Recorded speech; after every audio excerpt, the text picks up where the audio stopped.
Maka orang yang paling sakti di dunia bukan orang yang kebal, bukan orang yang pindah tempat sesaat. Orang paling sakti di dunia orang yang di kolbunya ada nama Allah.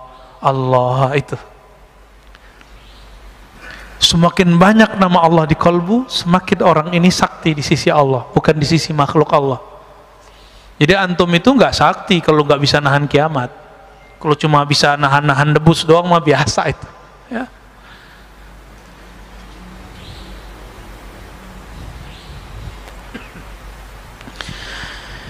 Lalu apa gelaran orang? Gelar orang yang merasakan dua hal ini, merasa butuh kepada Allah, memerlukan Allah, dan merasa hina di hadapan Allah.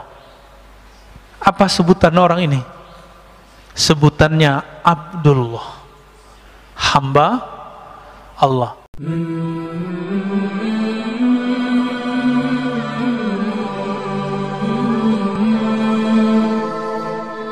Assalamualaikum, gak dikenal tapi dia datang ngucapin salam aja kepada yang sedang sekarat, yang sedang sakit, senyum pergi. Jadi jangan dibayangin malaikat maut tuh nyambut nyawa harus diambil kakinya, dibolak-balik, dihempas, enggak begitu. Malaikat maut tuh cukup ngelihat aja, dikedip mati, ya beres. Sama malaikat maut itu gampang, pakai nafas dia selesai sama dia. Jadi ilmu pernafasan itu ilmu malaikat maut tuh Pak, salah satunya ya. Saya jadi faham kisah Nabi Musa itu. Oh berarti nabi-nabi, wali-wali dijemputnya terhormat. Kalau dia nggak izin pun nggak dicabut Pak.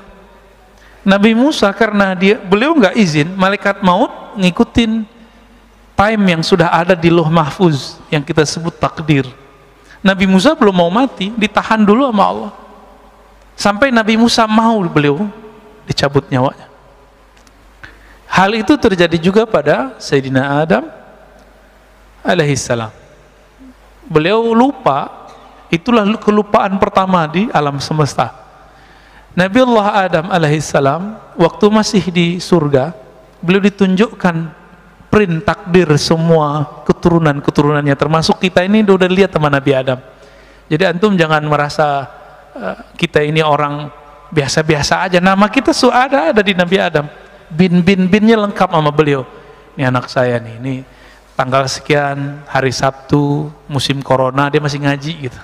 Masuk Pak, dia lihat Pak. Nabi Adam melihat semuanya, beliau tertarik dengan seorang keturunannya bernama Daud alias David ya. Daud, Nabiullah Daud alaihi salatu wassalam umurnya 30 udah mati harusnya, lagi jadi raja, lagi sedang kuat-kuatnya. Sedangkan beliau ini untuk mencapai niat kesuksesannya harus nambah umur sekitar dari 0 sampai umur dia yang sekarang.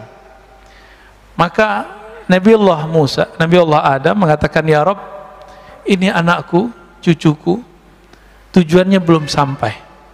Kalau aku berikan 30 tahun umurku, insya Allah dia sampai. Dengan izin dia, engkau, maka dia sampai. Maka Allah izinkan, diberikanlah 30 tahun umurnya. Berarti takdir bisa dirubah nggak oleh kekasih Allah dengan izin Allah. Jadi takdir itu, ada takdir Lauh Mahfuz, ada takdir Rahmaniyatul Arsy. Jadi takdir Lauh Mahfuz itu takdir kudrat iradat. Sedangkan takdir yang lebih besar itu takdir Arsy. Ar-Rahman 'alal 'arsy istawa. Takdir yang ada di Lauh Mahfuz itu, ini yang kita jalani sekarang. Biasa. Tapi ada takdir yang masuk kepada sifat jaiz Allah Subhanahu wa ta'ala.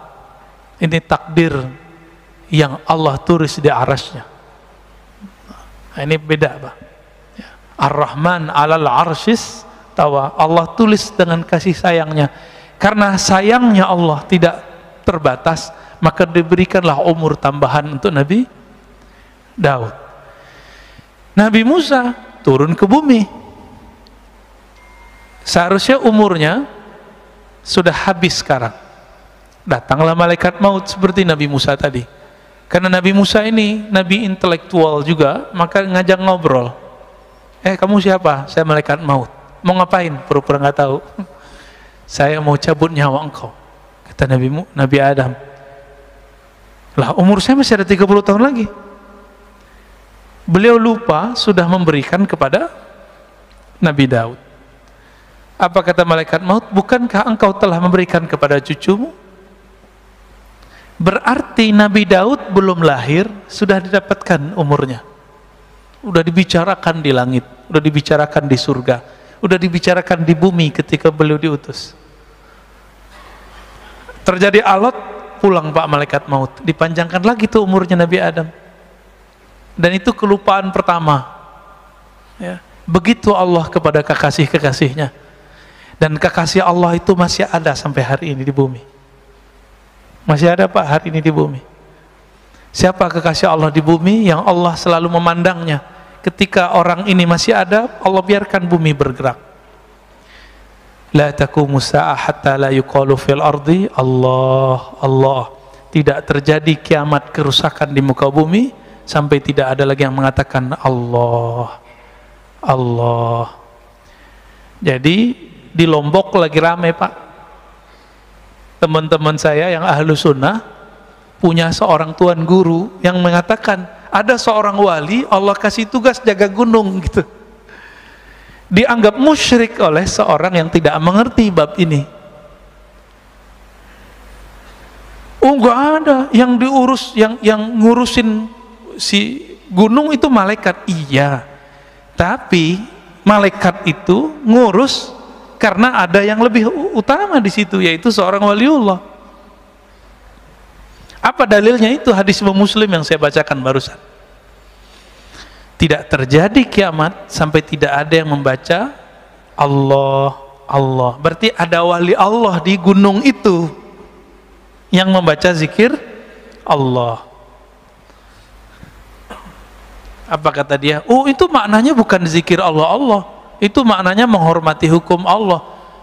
Loh, itu namanya penjelasan hadis. Lafaz hadisnya nggak ngomong begitu kok. Kok giliran kayak gini pakai penjelasan pribadi, ya? Walaupun itu ada dijelaskan Imam Nawawi, tapi kan juga ada penjelasan Imam Sya'rani, Imam Abdul Hasan Syazili, bahwa itu zikir beneran Allah, Allah Pak. Tidak terjadi kiamat sehingga tidak ada yang berkata Allah. Yang berkata itu manusia, bukan? Manusia. Berarti yang nahan bumi ini bertahan malaikat atau manusia? Yang jaga bumi ini tetap untuk bertahan lestari malaikat apa manusia? Itu maknanya. Itulah bab al-walayah al-kubra, kewalian besar. Mereka dititipi Allah untuk jaga bumi. Jadi nggak usah khawatir Pak, corona ini mainan Dajjal sama Imam Mahdi. Jadi mereka lagi main perang-perangan, ya, tapi perang pra kondisi, pra malhamah kubra.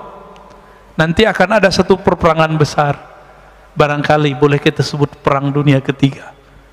Tapi masanya, ya kita nggak tahu lah, apakah 50 tahun lagi, 30 tahun lagi, 20 tahun lagi, jangan-jangan 10 tahun lagi. Kita nggak tahu, jangan-jangan lebih awal. Karena kita tidak tahu, kita nggak boleh cocok logi dan sok tahu. Oh Ustaz, ciri-cirinya udah cukup. Ya, kecuali antum ahli ilham. Kalau ahli cocok logi nggak boleh ngomong, ya. Karena ilmu ini bukan ilmu munasabat murni, bukan ilmu cocok logi. Dia ilmu zauk, ya. Ada rasa yang Allah turunkan ke dalam kolbu manusia yang berzikir Allah, Allah tadi. Taib. Salah satu cara Allah mengenalkan dirinya kepada hamba, Allah buat suatu skenario, diciptakan satu makhluk, lalu si hamba ketakutan. Dan itu ditulis dalam kitab Al-Hikam. Bismillahirrahmanirrahim. Wa bisanadina al-muttasil al-imam al-arif billah ibn Ata'illah Sakandari qaddasallahu sirrahu qala mata awhashaka min khalqih fa'alam annahu yuridu an yaftaha laka babal uns bih. mata auhashaka min khalqih, kapanpun, saat kapanpun dia membuat engkau takut karena makhluknya. Auhashaka, membuat kamu ketakutan, min khalqih, karena satu makhluknya. Saya mau tanya, corona makhluk Allah atau dia diciptakan oleh selain Allah? Allah itu sebutan Tuhan. Orang Arab, orang-orang ahlu kitab menyebutnya Allah. Yahudi menyebutnya Yahu dalam bahasa Arab, dalam bahasa Ibraninya Yahweh. Wahai dia, wahai beliau. Karena Yahudi tidak berani menyebut kata Allah. Tapi Yahudi pengikut Nabiullah Isa menyebutnya dengan El lima sabaktani, El Allah sama. Maka Allahumma itu bukan asli Arab, itu adalah bahasa Ibrani tua, bahkan Suryaniyah lama yang dulu pernah dipakai Sayyidina Adam sebelum ada bahasa Ibrani dan bahasa Arab. Itu beliau sudah pakai bahasa tua, bahasa Aramaik, namanya bahasa Aram ya. Itu penyebutan aja ya. Setiap kali dia membuat kamu ketakutan karena corona, kira-kira begitu terjemahan hari ininya. Sekarang zaman corona Pak ya, atau dengan virus apapun, atau dengan preman siapapun, atau dengan penguasa yang jahat manapun, atau dengan para teroris manapun gitu.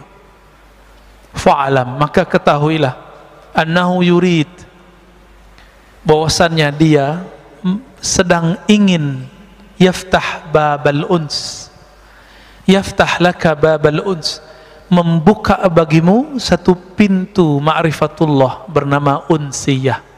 Apa arti unsiyah? Unsiyah artinya keintiman.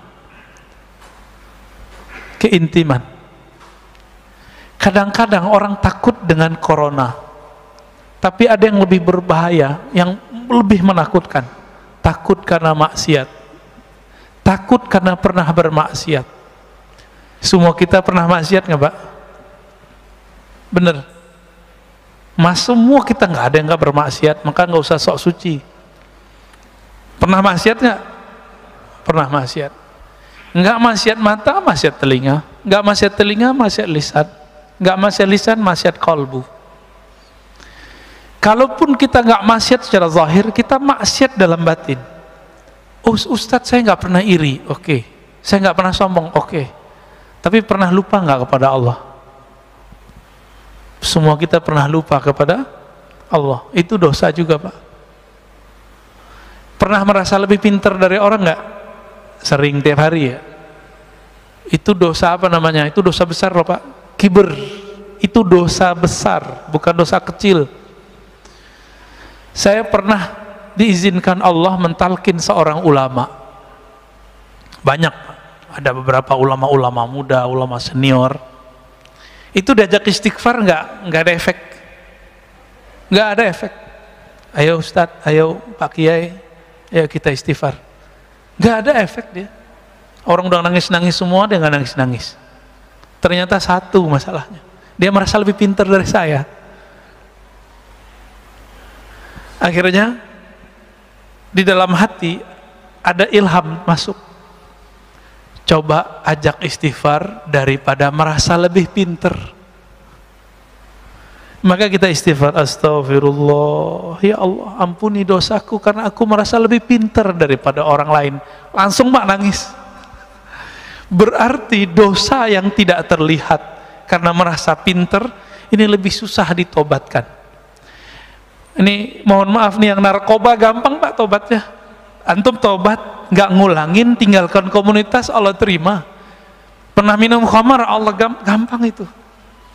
Orang melakukan zina, gampang tobatnya.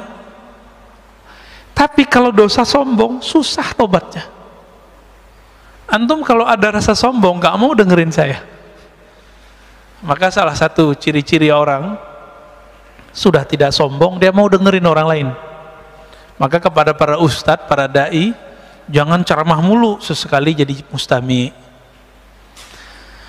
Imam Ahmad mengatakan ciri-ciri orang alim itu dia mau belajar kepada yang lebih besar, sepantaran, dan yang lebih kecil.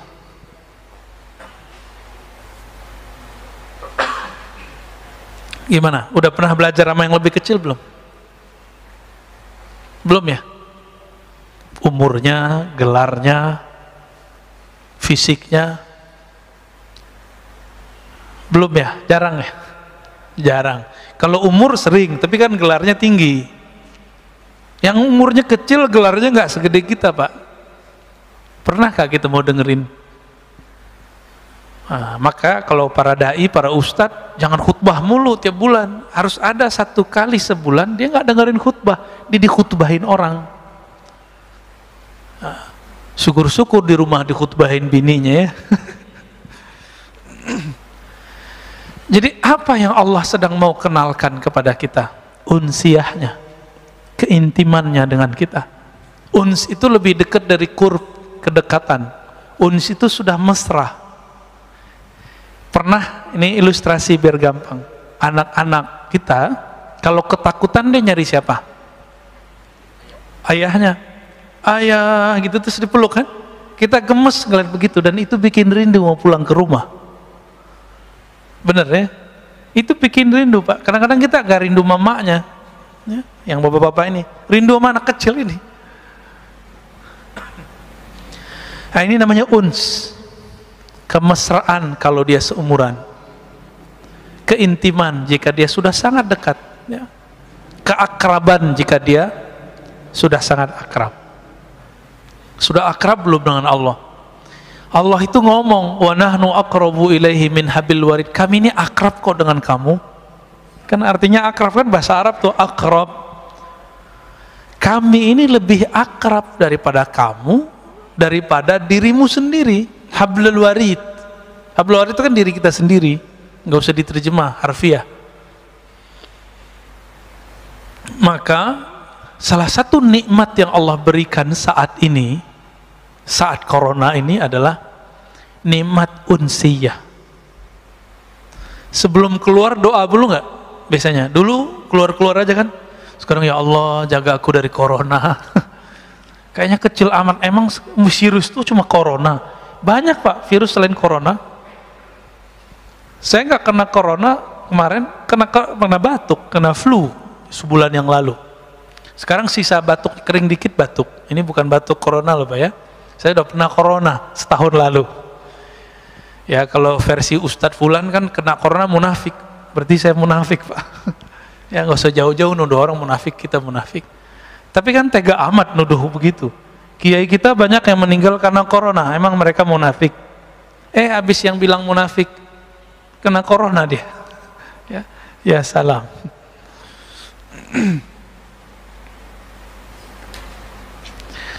Nah, kita mundur. Khairu awqatika, sebaik-baik time yang kamu punya, waktu yang kamu punya. Jadi time itu bukan jam. Jadi sekarang 5:32, bukan itu. Itu namanya jam dinding Mbak, jam sholat. Waktu itu adalah satu nafas yang kita tarik, satu nafas yang kita keluarkan. Itu yang disebut waktu. Berarti waktu kita sebenarnya lebih berharga daripada cuma 1 detik, 2 detik itu. Apa kata beliau? Waktu kamu bernafas yang paling bagus adalah waktun tashhadu fihi wujuda faqatik. Saat-saat jika engkau melihat engkau lagi butuh kepada Allah Subhanahu wa taala. Engkau memerlukan perhatian penjagaan Allah Subhanahu wa taala. Sebelum keluar rumah berdoa, ya Allah jagalah saya. Allah itu senang tuh sama orang yang begitu. Dan itu waktu-waktu paling indah. Bapak sholat 100 rakaat tapi nggak ada rasa memerlukan perhatian Allah, membutuhkan bantuan Allah. Itu lebih baik doa yang tadi Pak. Itulah alasannya kenapa doa musafir lebih utama daripada doa-doa orang biasa. Karena orang musafir ini dia takut mati. Saya pernah kasih contoh beberapa tahun lalu di sini juga. Awal-awal naik pesawat, dari awal naik sampai turun zikir nggak putus-putus kan? Naik kedua setengah putus, naik ketiga lupa, malah nonton, main handphone. Benar ya? Kenapa? Karena kita sudah terlalu biasa. Jadi manusia begitu. Doa-doa yang dulu kita baca saat kita ketakutan naik pesawat, itu doa pasti sudah dikabulkan Allah 70%. Saya sudah hitung Pak, doa-doa yang saya baca saat itu Allah udah kasih hampir semua. Tapi pas kita naik pesawat sekarang biasa aja ya. Rasa takut muncul lagi pas turbulen. Jadi kita ini takutnya tidak pernah permanen. Takutnya selalu bi asbab bil awarid, dengan sebab-sebab luar, belum permanen. Kenapa? Nama Allah belum nancap di dalam kalbu. Jadi kita takutnya kepada Allah masih karena faktor-faktor dari luar, belum karena kenal kepada Allah. Orang ini belum disebut arif billah, belum disebut kenal kepada Allah ya. Baru disebut takwa, dia takut kepada Allah. Jadi waktu kamu terbaik, waktu kita terbaik yang Allah lihat di saat kalbu ini merasa butuh kepada ampunan Allah, bantuan Allah. Wa turaddu fihi ila wujudi dhillatik. Dan waktu kedua, waktu saat engkau merasa tercampakkan di tempat yang hina. Itulah sebabnya orang yang maksiat merasa hina, Allah lebih sayang daripada orang yang taat merasa suci. Jadi saya katakan, wahai diri yang pernah bermaksiat, jangan putus asa kepada Allah. Tapi jangan-jangan itulah saat Allah suka melihat kamu.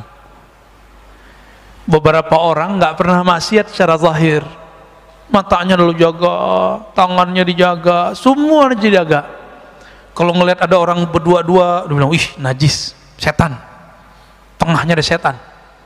Kan hadis begitu. Kalau berdua, ketiganya setan ya.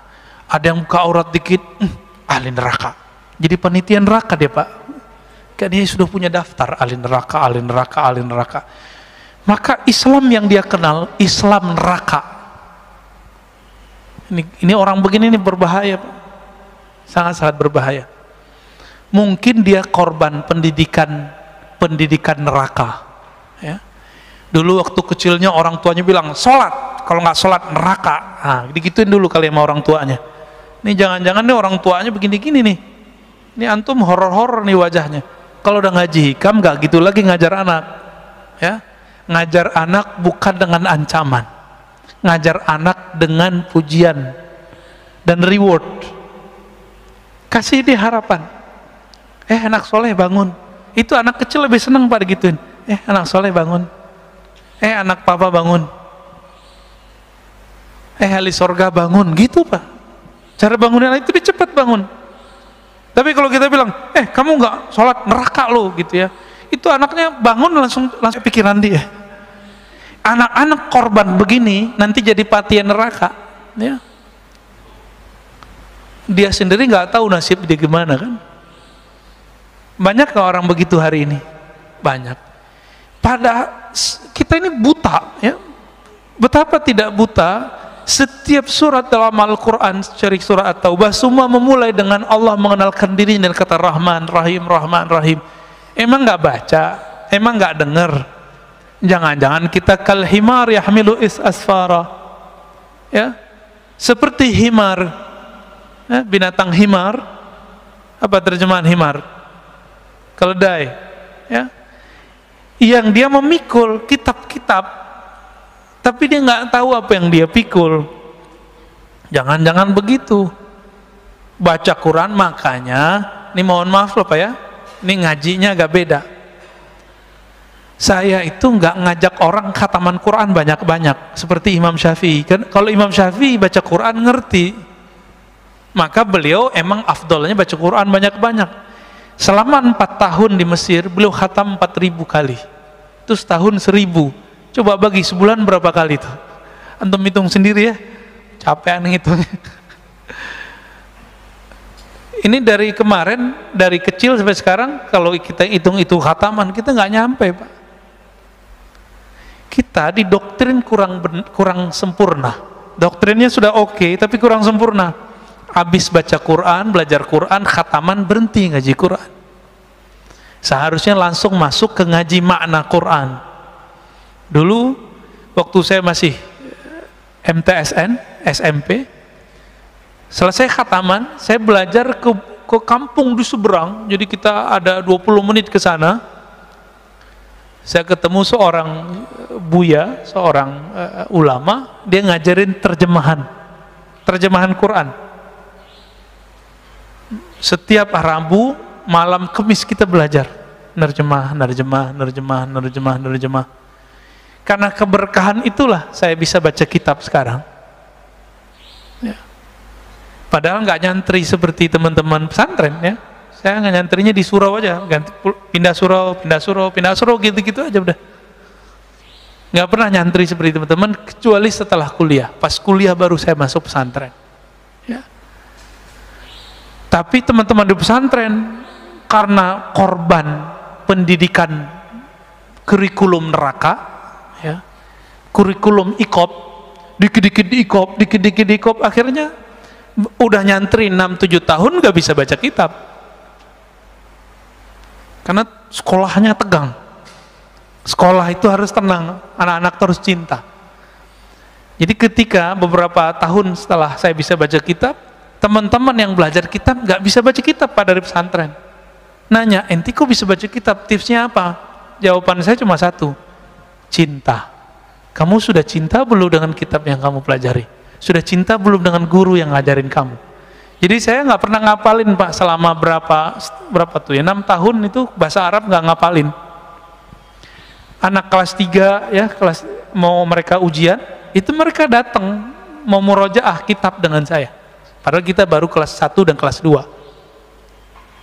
Apa rahasianya? Cuma cinta. Saya cukup ingat kitabnya, ingat guru yang saya sukai itu, bukan cinta fisik, cinta ilmunya.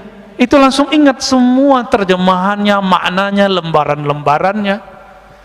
Maka kalau ingin mengajari anak supaya pinter, jangan diajari dengan ancaman. Ajari dia mencintai ilmu yang dia pelajari. Baik. Jadi kapan saat-saat yang paling Allah suka? Bukan saat kita puasa 1000 kali, puasa 1000 hari, sholat 1000 rakaat, enggak. Allah sangat suka kepada hamba 2 saat. Pertama, saat dia menyaksikan si hamba itu butuh kepada Allah. Berarti Allah ini sangat suka jika hamba itu bermanja-manja kepadanya. Apakah sudah bermanja-manja kepada Allah malam tadi? Belum ya? Kita merasa kita pinter ya, hebat, saya bisa lo tahajud. Orang begini Allah nggak suka lihat Pak. Tapi ketika dia bangun, alhamdulillah ya Allah, Engkau bangunkan aku. Ketika sujud dia mengatakan, ya Allah, malam ini banyak orang yang tidak bisa sujud. Sekarang Engkau takdirkan, Engkau gerakkan kepalaku untuk sujud. Dibaca ayat, dia katakan, ya Allah, lidah ini banyak dosa, tapi Allah izinkan membaca namamu. Nama Allah berat nggak? Saya udah pernah nyebut ini Pak. Nama Allah berat nggak? Kurang berat apa? Nama ini jika ada di bumi, satu orang jadi bumi nggak jadi kiamat. Maka orang yang paling sakti di dunia bukan orang yang kebal, bukan orang yang pindah tempat sesaat. Orang paling sakti di dunia, orang yang di kolbunya ada nama Allah. Allah itu. Semakin banyak nama Allah di kolbu, semakin orang ini sakti di sisi Allah, bukan di sisi makhluk Allah. Jadi antum itu nggak sakti kalau nggak bisa nahan kiamat. Kalau cuma bisa nahan debus doang mah biasa itu. Ya.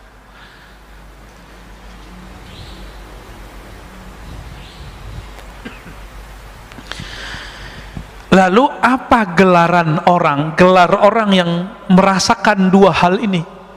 Merasa butuh kepada Allah, memerlukan Allah, dan merasa hina di hadapan Allah.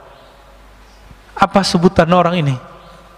Sebutannya Abdullah. hamba Allah. Maka antum coba lihat, ini gelar nabi loh ya. Jadi nabi itu ini sering dipahami terhadap tasawuf.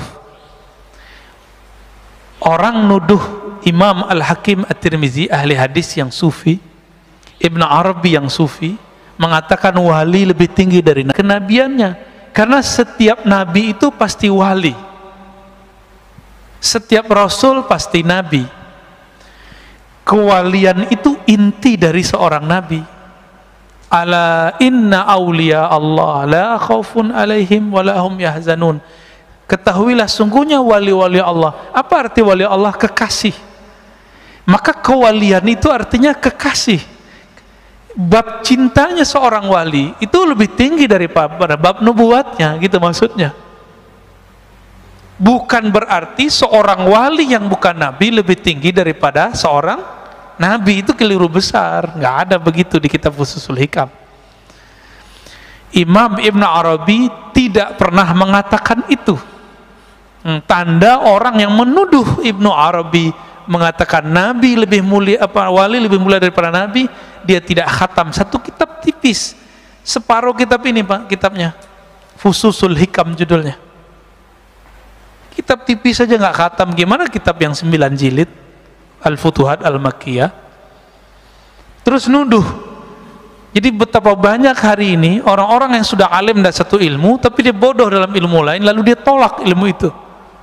Dan itu sudah ada sejak zaman dahulu. Maka kemarin kita ngaji dengan beberapa komunitas teman-teman kita, ngaji kitab judulnya Risalah Al-Laduniyah karya Al-Imam Hujjatul Islam Abu Hamid Al-Ghazali. Beliau menceritakan latar belakang menulis kitab Risalah Laduniyah itu. Apa kata beliau? Ada teman saya datang melaporkan lawan debatnya yang mengatakan ilmu itu cuma ilmu yang tertulis di kitab. Yang nggak tertulis di kitab yang kita pahami sekarang berarti nggak ada, ilmu ngada-ngada gitu. Maka belum nulis kitab Ar-Risalah Al-Laduniyah. Ini saya mau nanya Pak, ilmu itu yang di kitab ini atau yang dalam hati saya? Maka kitab ini antum bawa, antum langsung berilmu nggak? Seandainya ilmu itu di kitab, coba bawa kitab ini, antum langsung berilmu. Enggak, ilmu nggak di sini. Ilmu itu ada di dada seorang yang berilmu.